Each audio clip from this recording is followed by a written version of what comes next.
कह सकता हूँ कि दिल दहलाने वाला वो सीन है। और इतनी बुरी हालत उन लोगों की हुई है, अभी तक उनका मैं नहीं समझता कि कोई प्रॉपर कोई इंतज़ाम है।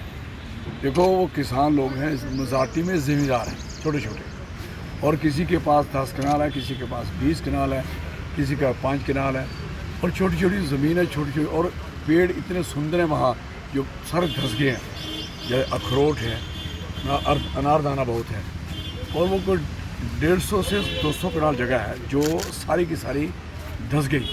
अब समझ सकते हो एक टावर कितना ऊंचा होता है, वो दिखाई नहीं दे रहा, सारी तारें, वो पूरा का पूरा टावर पीछे चला गया, मकान एक एक करके सारा धसता गया। उसमें बेसिक कारण है वो बुनियादी तौर पर दरिया के साथ, उस रिवर के साथ छेड़छानी हुई।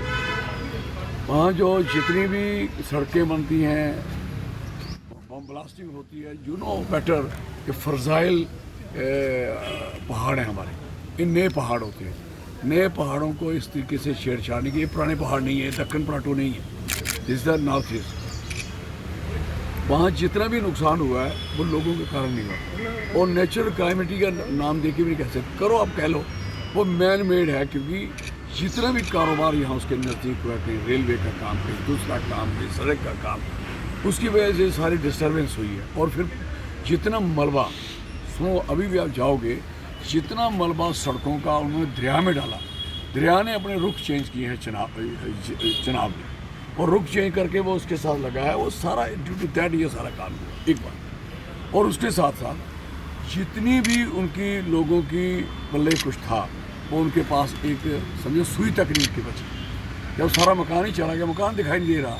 और शुक्र करो ये जो हादसा हुआ डे टाइम को, अगर ये हादसा रात को होता तो आपको एक आदमी शिकायत करने के काबिल नहीं रहता, और डे टाइम हुआ, और उसने टाइम भी दिया, ऐसे ऐसे चल रहा था, गिर रहा था, तो लोग अपने जानवर लेके भाग रहे थे, निकाल रहे थे, और वो अपना कुछ नहीं निकाल पाए। तो ऐसी हालत हुई। जो कपड़े पहने थे वही उनके पास रहे, जो कपड़े उनके पास बकाया थे नहीं रहे, सोना चांदी जो भी उनके पास था वो सारा का सारा उसमें चला गया। एक साथ में उसके साथ क्या होता है कि कईयों ने कर्जे लिए थे, लोग मकान बना के, कुछ एम्प्लॉय थे, कुछ दूसरे थे, मकान के कर्जा लिया था, 2-2, 3-3, 4-4 स्टोरी मकान थे, कईयों का करोड़ रुपये का मकान का, 50-50 लाख का मकान था। और कई ऐसे बच्चे वहाँ मिला जिन्होंने कर्जा लिया था, लोन लिया था, दुकान चलाई थी वहाँ।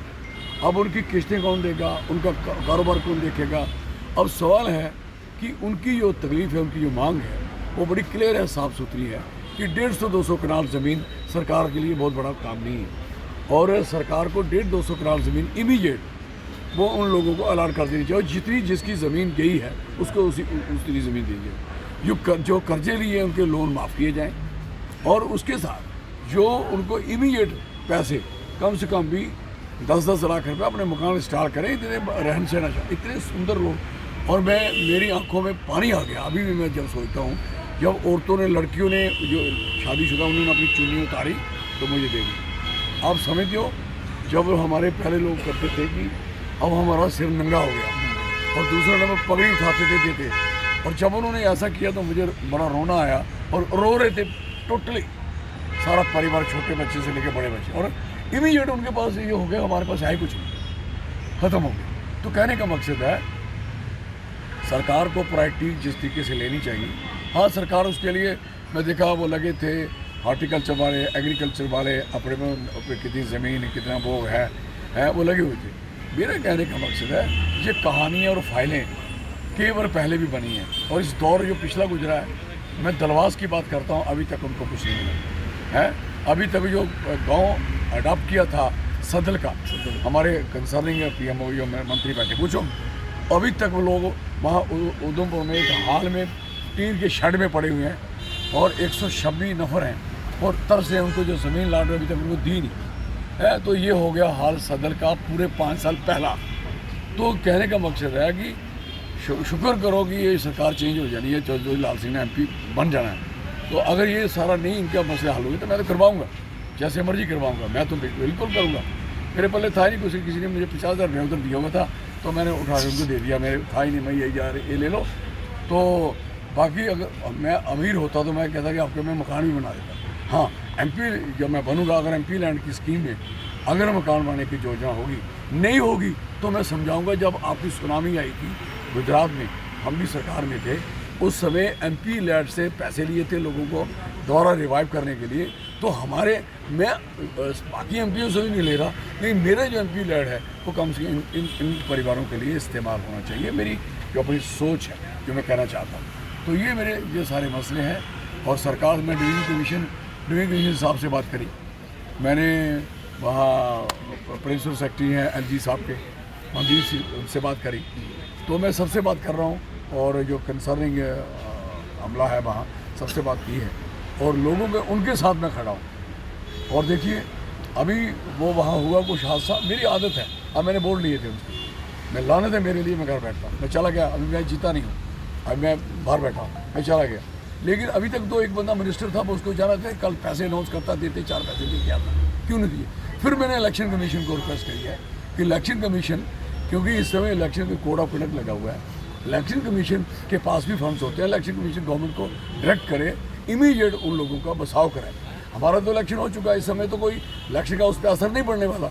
लेकिन ये मतलब नहीं है कि आप कोड ऑफ कंडक्ट में आप ऐसी चीज़ें बना के रोके रखोगे, दिस इज वेरी रॉन्ग। तो ये मैंने सबके आगे, जहाँ जहाँ मेरी सोच होती थी। और थर्ड मैंने किया है कि ये डायरेक्टली इस समय स्टेट जो है यूटी है, यूनिट टेरिटरी है, ये डायरेक्टली इंडायरेक्टली टोटली तौर पे ये गवर्नमेंट ऑफ इंडिया के कंट्रोल में, तो गवर्नमेंट ऑफ इंडिया के कंट्रोल में जो फंड्स हैं होम मिनिस्ट्री के अंडर है, वो पैसे दें इनको। उन बच्चों में वो जो बेचारे तरसे हैं, और बच्चे छोटे छोटे उनके बसते नहीं रहे, उनकी किताबें नहीं रही, उनका कुछ नहीं रहा, छोटे छोटे बच्चे, उनका क्या बनेगा? इमीडिएट हाल में रख के आपने कम्युनिटी फैसिलिटी सेंटर में रखा हुआ है, एक टेंट लगाया था, वो देखा नीचे पानी चल रहा था। ऐसे तो बात नहीं चलती। हाँ, आपने 4 पतीले दाल के चढ़ा दिए, नहीं, उनका राशन डूबा है, उनके पास राशन नहीं रहा, साल का राशन भी डाला जाए, उनके मकान के बनाने के पैसे दिए जाए, सारा सिस्टम। ये मैंने अपील की है, रिक्वेस्ट की है, और मैं इस बात के लिए उनके साथ हूँ। सर, जोशीमठ के डोडा में, ये रामबन में, यहाँ से क्या देखते हैं कि डेवलपमेंट के नाम पे क्यों नेचर को, एनवायरनमेंट को डिस्टर्ब कर रही हैं सरकारें अलग अलग? बेसिकली होता क्या है कि नेचर, जो नेचर को प्यार करने वाले लोग, क्योंकि ये समझ नहीं है कि नेचर रहेगी तो हम सारे रहेंगे। तो ये सारी जो चीज़ें ब्लास्टिंग के बगैर हो सकती हैं, ब्लास्टिंग इज़ नॉट इम्पॉर्टेंट। आपको एक दिन की जगह 4 दिन लगेंगे, फिर क्या तकलीफ है? लेबर ज़्यादा लगेगी, क्या लेबर फिर करेगी, क्या तकलीफ? वो आपका जो आपका कटर लगेगा, फिर क्या तकलीफ है? आप ब्लास्ट क्यों करते हो? कोई सड़क पे ब्लास्टिंग नहीं होनी चाहिए, बिल्कुल नहीं होनी चाहिए। पहाड़ों को डिस्टर्ब नहीं करना चाहिए। वहाँ से जो जितना पानी नीचे से चल रहा होता है, वो सारा पानी, आप चश्मे देखो वहाँ के, जो पतनी यहाँ है नासरी टनल, यू विजिटेड देयर, नासरी टनल के ऊपर